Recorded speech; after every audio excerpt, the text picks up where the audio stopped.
Hello everybody and welcome back to the channel. Today I am here with my monthly TBR for October. So October is, it's a bit of a funny month for me because I do get into the kind of autumn and fall spirit, but as someone who is really easily scared, I do not have the same love of the spooky season as a lot of people seem to do. I still really love Halloween because I really love candy. And even though I can't trick or treat anymore, my kids can, and they have candy limits, but the limit on me sneaking candy when they are in bed is, there is no limit for that activity. So that is my personal favorite October activity. But regardless of my fears, I am going to try to sneak some creepier books onto my TBR. And of course, as I have talked about many times, I have the eternal struggle of being a huge fan of Stephen King while being very scared. So I am hoping to read some of my backlisted Stephen King novels this month. And I guess that's where we will start with the October TBR, because this was the first book that I put on the TBR and the one that I am the most excited to get to. And that is It. So I know. I am a huge Stephen King fan and I have not read It, which is a travesty, blasphemy, etc., etc. I have informed a couple of my good friends that I can now be a real Stephen King fan because I will have read It, so I can kind of get my Stephen King fan card stamped, but I am really looking forward to this. I have had this copy for a long time, so I have a bunch of really old Stephen King paperbacks because when I was in junior high, my mom went to a garage sale and somebody was selling a ton of their Stephen King novels. So I have, if I just look over at the shelf that's across from me, I guess like 15 of them that are from that garage sale that are just old, well-loved paperbacks, some of which I have read, some of which I still have not, but that is where this particular copy came from. And I actually started this, I knew that I had started it sometime in like junior high or high school and got really scared and had to stop. And when I took it off the shelf for this video and I was just flipping through, I found, I'm not going to show the pictures because these are people from like my high school, but I found 2 high school pictures that classmates had given me at picture day that say 2003 on the back. So I guess I tried to read this in 2003 and got to page 470 apparently, and I did not finish it at that time. And I do remember feeling like it was really creeping me out. So that is probably why I did not finish it, but I am committed.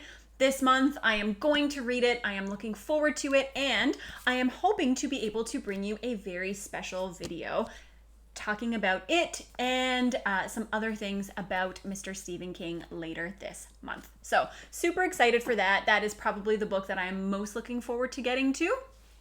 The other kind of big book that I have on my TBR this month, both in terms of excitement and in terms of size, is Jay Kristoff's new book, Empire of the Vampire. So I have never read a book by Jay Kristoff. I know that he's a very divisive author on BookTube. I know some people really love him.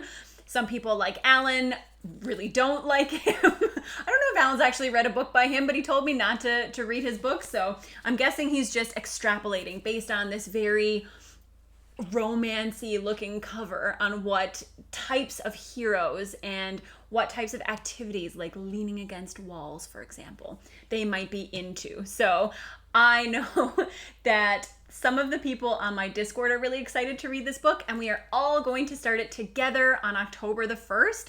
I ordered this particular copy from Chapters Indigo, which is like the big box bookstore in Canada, because, and I will be honest here, it was a special for their rewards points. So you got bonus points if you ordered this. And I had no idea, but it actually has this really beautiful full color art on both the back and front cover. So that was an unexpected bonus when I opened this book, but it is a really pretty book. I do think that it gives off some major romance cover vibes with this scantily clothed man on the front, but I have heard really good things about this from authors I really admire, like John Gwynne and Robin Hobb, who have both read it and have given really positive reviews. So I am very excited to read it. I hope that I like it. If I do like it, then I will go on to read his Nevernight trilogy if I connect with his writing style. But regardless, this is hopefully going to be the first really successful read along on the channel. A bunch of us tried to start reading Wheel of Time together, and it didn't go as well as hoped, but I am hoping that we are all going to stick with Empire of the Vampire, and I thought that this would be a fun October read for us to go through. So 2 kind of really big and chunky books to start off the month. Otherwise, I am, speaking of Wheel of Time, I am going to be continuing the Wheel of Time read-along in preparation for the release of the television show in November with Book 2, The Great Hunt. So I'm not going to say a whole lot about Wheel of Time because I'm going to save that for my September wrap up so I can give you some of my thoughts about Wheel of Time so far. But I will be continuing on with Book 2 in preparation for watching the television show. And then I am also going to be reading, or hoping to read, The Anthropocene Reviewed by John Green. This is a work of nonfiction by him, a collection, I believe, of essays, just him musing, speculating, providing an opinion on various things that are happening in the world right now, talking about this age, the age of humanity, and what impact we have had on the world and all those types of things. I really liked John Green's young adult novels when I read them many years ago, so I'm hoping that I will also enjoy this one. And that is my nonfiction pick for the month of October. And I think it's going to be a little bit easier to get through. I'm trying to select, after those like giant chunky books that I just showed you, I'm trying to select some shorter books that I've had on my TBR so that I can relieve the pressure a little bit in terms of what I am going to be reading. And in that note, the other short book that I have put on the list is Things Fall Apart. This is a work of literary fiction that I put in a video a couple of months back. It was my 5-star predictions video, and I'm trying to get through all of the books on that 5-star predictions list so that I can check in, see if my predictions lined up, if those books were in fact 5-star reads for me, and then be able to do a new 5-star predictions video for 2021. So I'm hoping to get through the rest of the books on that list by the end of the year, and I've been doing pretty well with that actually, so I don't have a whole lot of them left to cover. So that one is pretty short. I'm hoping it will make for a good palate cleanser, a good book to break up some of those really lengthy novels that I have added to the October TBR. And the other 2 books that I have in physical copy, this is the library copy of the Ryria Revelation. So I have this from the library now, and I will read book 4, which I'm just seeing starts right here. So again, like this is not super lengthy. This is pretty big print. So this is another kind of shorter fantasy book that I'm hoping to fit in October. And then I will only have 1 bind up left for Ryria and can move along to the Chronicles, which I'm really excited for because I do want to discover the beginnings of the Royce and Hadrian friendship. Last short fantasy novel that I have in physical copy is the Elric Saga. So this has a bunch of different things in this bind up, but I am just going to be reading Elric of Melvonnet, and I don't know whereabouts that starts. I think it starts right here. So it starts right here in the book, and does it go? No, it stops. No, I think it goes to the end of here. So it looks like it's maybe a couple of 100 pages, so pretty short. I really want to read this while the essay collection that I read by him, Wizardry and Wild Romance, is still fresh in my mind because I would like to do a joint review for both of those. For anybody else who, like me, has heard a lot about Michael Moorcock but has not yet had the opportunity to discover any of his books or explore any of his bibliography. So I would really like to get through this in October and then be able to put a video together, like I said, to help guide anybody else who might also want to take that journey. Other than that, I have some ebooks/audiobooks that I'm going to be reading or listening to in October. The only audiobook, that I have on my radar at this very moment is Rebecca by Daphne du Maurier. I feel like that is a nice, like, creepy, atmospheric October read without jumping fully into horror, a more psychological thriller than horror. So I'm hoping that it won't scare me too much, but will still fit the atmosphere for the season. I do have a hold on an audiobook for Rebecca from my library, so I'm hoping that that will come through sometime in October, and I will be able to listen to that and fit that into the spooky season. other ebooks that I want to get to. So I have a couple on my Kindle that I am looking forward to reading. Just as I read Lit in the Mist last month, that was one of my foundational fantasy stories that I was hoping to get to this year. One of the other foundational fantasy stories I wanted to read was Fantastes by George MacDonald, and I also have that one on Kindle, so I'm going to be reading that in October. And like Lit in the Mist, that is a very short, I think it's around 200 to 250 pages, so it's like just above novella length, really. And I will be reading that one on my Kindle probably as I lie down with my kids at night. So that's what I did with Lit in the Mist. And even though it was short, it took like a couple of weeks for me to get through because I would just read a chapter or two every night as I was lying down with them. And then after they fell asleep, I would kind of put it away. So I am going to read Fantastes in the same way.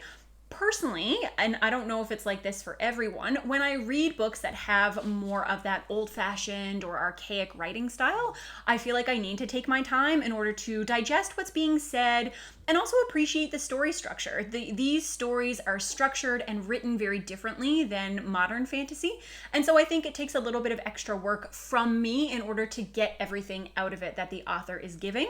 So I find that reading them in those small digestible chunks like that ends up being a better reading experience for me overall.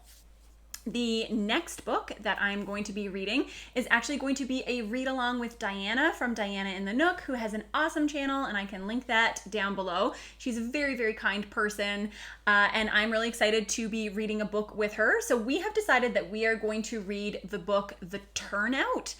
And this is, again, a psychological thriller. So I have read another book by the same author, and I believe it was called You Will Know My Name. I'll pop it up on the screen just to be sure. But psychological thrillers are a type of book that I really struggle with. I struggle with thrillers because as a character-driven reader primarily, I don't find a lot to connect with thrillers. I feel like they're so plot-driven. Everything is focused around this mystery and this unfolding of what's happening, this relentless need to keep reading the pages. I feel like I read them really quickly, but then once they're over, I don't know if I have gotten anything out of that experience whatsoever.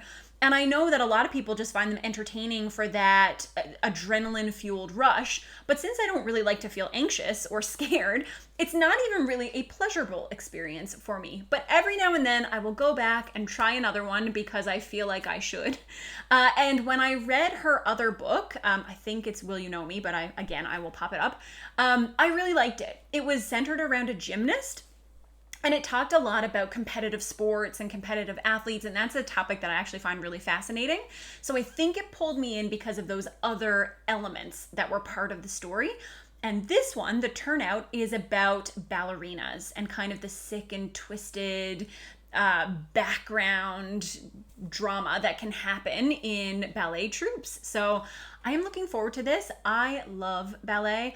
I would have loved to have been a ballerina. Unfortunately, I'm very coordinated and did very poorly in dance, so that was not to be in my future. But I just love the grace and the power and the dedication that it takes to become a dancer. So I'm looking forward to reading this book. I think it's probably going to be creepy. Hopefully we'll both finish it, and then we can have some good discussions that come out of that. And then to just lighten the mood with all of the kind of dark and spooky reads that are going on, I'm going to throw another romance novel into the mix in October. And that is a book called Well Matched. It is the third book in a companion series, which is how adult romance often works. You get your primary book, and then the side characters from those books often go on to have their own companion books. So this is an adult romance series that has focused around a Renaissance fair, which has been really fresh, really cute, and unique. I enjoyed the first two books in the series, and this is the third and final book.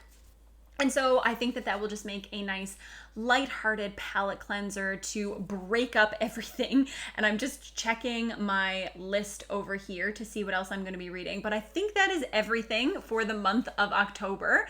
I am looking forward to it. I feel like I don't have the same level of enthusiasm for all things spooky that a lot of people get wrapped up in. My youngest sister, she loves October, Halloween, all those spooky, creepy vibes.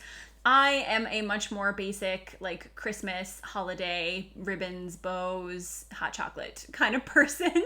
But I am going to do my best to get into some spooky things in October. And at the very least, I will be pushing myself out of my comfort zone a little bit. So please let me know what you are going to be reading in October. If, like me, you are not spooky season obsessed, let me know what kinds of fall reads you like to get into instead. And I will see you with another video soon. Bye.